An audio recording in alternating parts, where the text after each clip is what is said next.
Hello friends, welcome to my channel. पहला question है, भारत का संघीय न्यायालय निम्नलिखित में से किस वर्ष स्थापित किया गया था? Number 1 1935, number 2 1937, number 2 1946, number 4 1947। इसका सही आंसर है 1937। भारत में संघीय न्यायालय की स्थापना 1 अक्टूबर 1937 को भारत सरकार अधिनियम 1935 के अंतर्गत की गई थी। अगला क्वेश्चन है, भारत के सर्वोच्च न्यायालय में मुख्य न्यायाधीश के अतिरिक्त कितने न्यायाधीश होते हैं? Number 1 30, number 2 31, number 2 34, number 4 28। इसका सही आंसर है नंबर 3 34। इस पर चर्चा करते हैं। भारत में सर्वोच्च न्यायालय की स्थापना भारतीय संविधान के आर्टिकल 124 के तहत की गई तथा इसी आर्टिकल में न्यायाधीशों की संख्या का भी उल्लेख है। जब संविधान प्रारंभ हुआ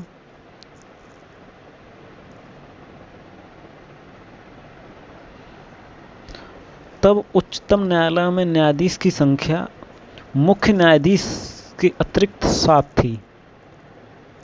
मुख्य न्यायाधीश के अतिरिक्त 7 थी। समय समय पर अनेक संविधान संशोधनों द्वारा न्यायाधीशों की संख्या में वृद्धि की गई तथा वर्तमान में अभी न्यायाधीशों की संख्या 24 है, जिसमें मुख्य न्यायाधीश भी हैं। अगला क्वेश्चन है, सर्वोच्च न्यायालय का न्यायाधीश अपना पद त्याग पत्र किसे देता है?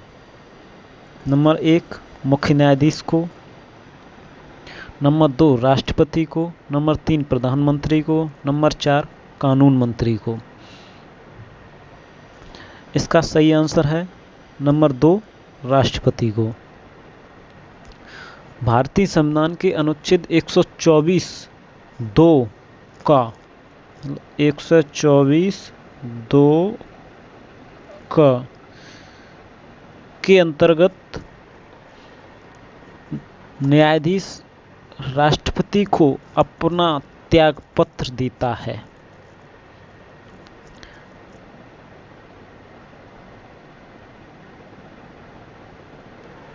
अगला क्वेश्चन है, उच्चतम न्यायालय के न्यायाधीश किस प्रकार हटाए जा सकते हैं?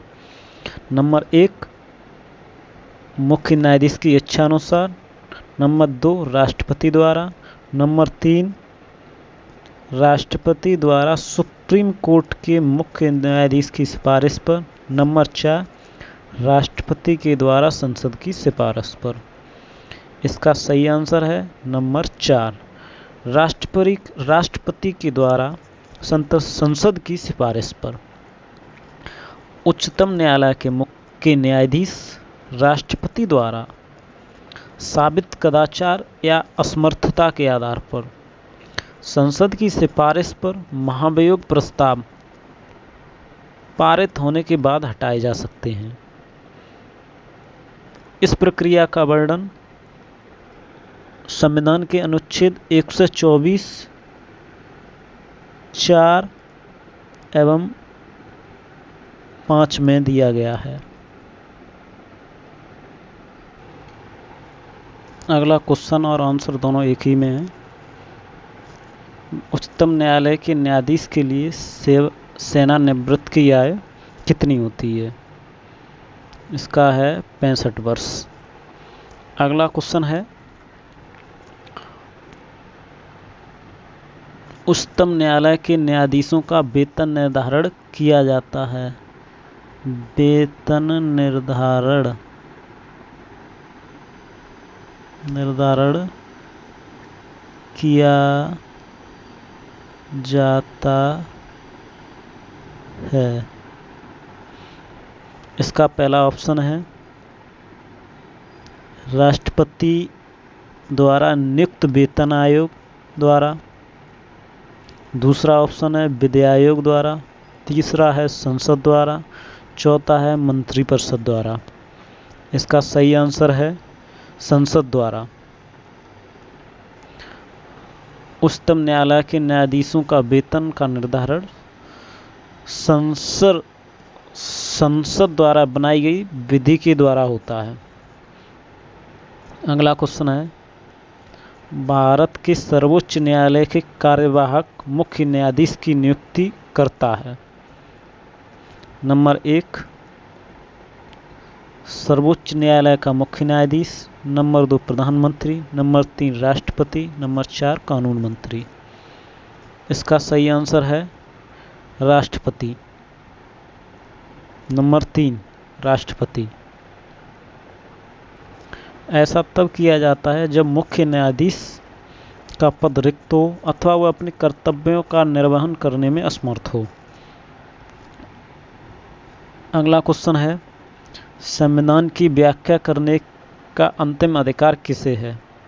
नंबर 1 राष्ट्रपति, number 2 attorney general of India, number 3 Lok Sabha अध्यक्ष, नंबर 4 सर्वोच्च न्यायालय। इसका सही आंसर है सर्वोच्च न्यायालय। सर्वोच्च न्यायालय को ही संविधान की व्याख्या करने का अधिकार है। सर्वोच्च न्यायालय को ही संविधान का संरक्षक कहा जाता है। अगला क्वेश्चन है, उस उच्चतम न्यायालय से कानूनी मामलों पर किसको परामर्श लेने का अधिकार है? नंबर 1 प्रधानमंत्री को, नंबर 2 राष्ट्रपति को, नंबर 3 किसी भी उच्च न्यायालय को, नंबर 4 उपरोक्त सभी। इसका सही आंसर है नंबर 2 राष्ट्रपति को। अनुच्छेद 143 के तहत 143 के तहत भारत के राष्ट्रपति को विधि या तथ्य के व्यापक महत्व के प्रश्न के संदर्भ में सर्वोच्च न्यायालय से परामर्श लेने की शक्ति प्रदान की गई है। अगला क्वेश्चन है, भारतीय संविधान के किस अनुच्छेद के तहत सर्वोच्च न्यायालय भारतीय नागरिकों के मौलिक अधिकारों की रक्षा करता है? इसका पहला विकल्प है अनुच्छेद 74 74, दूसरा 56, तीसरा 16, चौथा 32। इसका सही आंसर है 32। भारतीय संविधान के अनुच्छेद 32 के तहत सर्वोच्च न्यायालय भारतीय नागरिकों के मौलिक अधिकारों की रक्षा करता है। अगला प्रश्न है, भारत में संविधान की मूल संरचना के सिद्धांत का स्रोत है। भारत में संविधान की मूल संरचना के सिद्धांत का स्रोत है। नंबर 1 संविधान, नंबर 2 न्यायिक व्याख्या, नंबर 3 न्यायिक विदों के मत, नंबर 4 संसदीय कानून।